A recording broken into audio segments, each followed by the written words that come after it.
जय माँ काली। ईश्वर और भक्त के बीच किस तरह से संवाद होता है, ईश्वर हमसे कैसे बातें करते हैं। अगर उसको हर भक्त समझने लग जाए तो समझो उसने बहुत कुछ पा लिया भक्ति में। अध्यात्म में जुड़ने का क्या मकसद होता है? यही ना कि हम अपने ईश्वर को समझें, ईश्वर को सुने, वो कैसे हैं, वो किस तरह से बातें करते हैं। और जब ईश्वर हमसे बातें करते हैं तो हम उनको समझ नहीं पाते।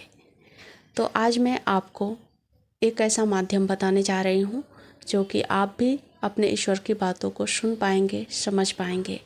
आप भी अपने ईश्वर के साथ संवाद कर पाएंगे। बहुत ही आसान है, इसे सब लोग महसूस कर पाते हैं। हर भक्त महसूस करता है, चाहे वो किसी भी देवी देवता की भक्ति में हो। ईश्वर उसके साथ जुड़ते हैं क्योंकि हम भावनात्मक रूप से उनसे जुड़ते हैं, कोई रिश्ता बनाते हैं, उनके याद में रहते हैं, उनके नाम में रहते हैं। तो ऐसा कैसे हो सकता है कि आपके ईश्वर आपको अकेला छोड़ दे, आपसे वाद विवाद ना करें, आपसे संवाद ना करें, आपके साथ लीलाएं ना करें। सबसे पहले मैं अपना अनुभव आपके साथ शेयर कर रही हूँ।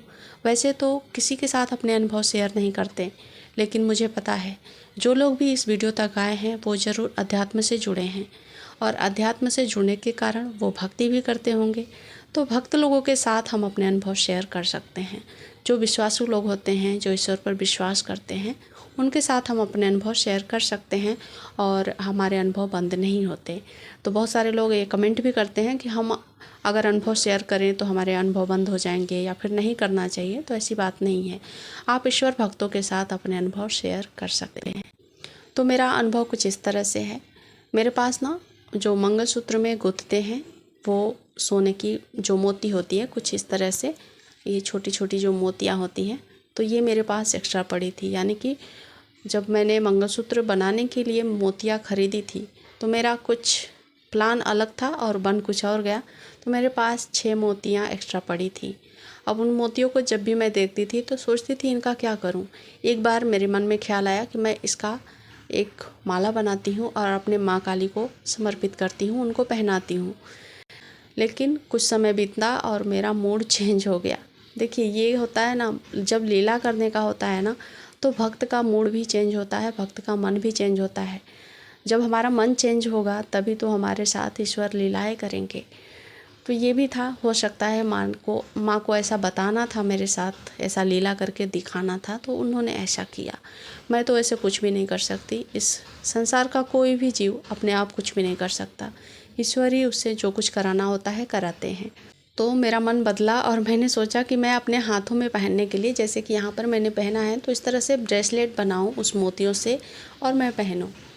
तो मैंने ब्रेसलेट बनाया, अपने माप का अच्छे से ब्रेसलेट को गूँथा। और जब भी हम महिलाएं जो मोती का माला बनाती हैं, कुछ भी मंगलसूत्र बनाए, माला बनाए, कुछ भी बनाए, तो जब लास्ट में जो गांठें बांधती हैं तो उसको हम लोग मोमबत्ती जलाकर पिघला देती हैं। और देखिए ये सच्चाई है, मैं माँ के नाम पे आपसे कोई झूठ नहीं बोल रही। एक दिन में मैंने उस ब्रेसलेट को 3 बार गूँथा और 3 बार पहना, और तीनों बार पता नहीं कैसे वो टूट जाता था या फिर खुल जाता था। और ऐसा खुलता था कि जो बाकी की मोतियाँ होती थी, जो ब्लैक वाली मोतियाँ होती थी, वो इधर उधर बिखर जाती थी।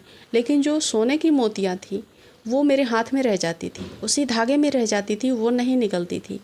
जब ऐसा 3 बार हुआ तो मुझे अपना वो बात याद आया कि मैंने ये मन में सोचा था कि इसके लिए मैं माँ को, मतलब ये मोतियाँ जो हैं उसको मैं माँ को पहनाऊँगी।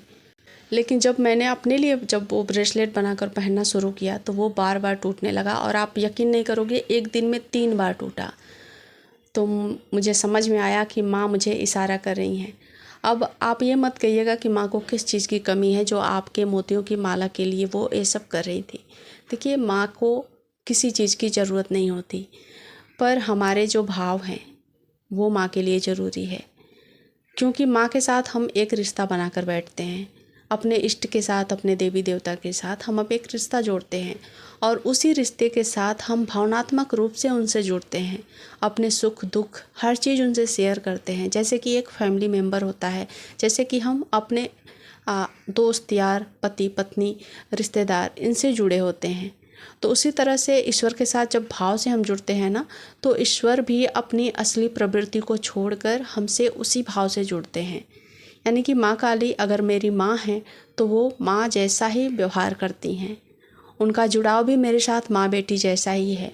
वो मेरे साथ क्रीड़ाएँ करेंगी, लीलाएँ करेंगी, अपने जो बात है वो मेरे सामने रखेंगी, सांकेतिक भाषा में रखेंगी।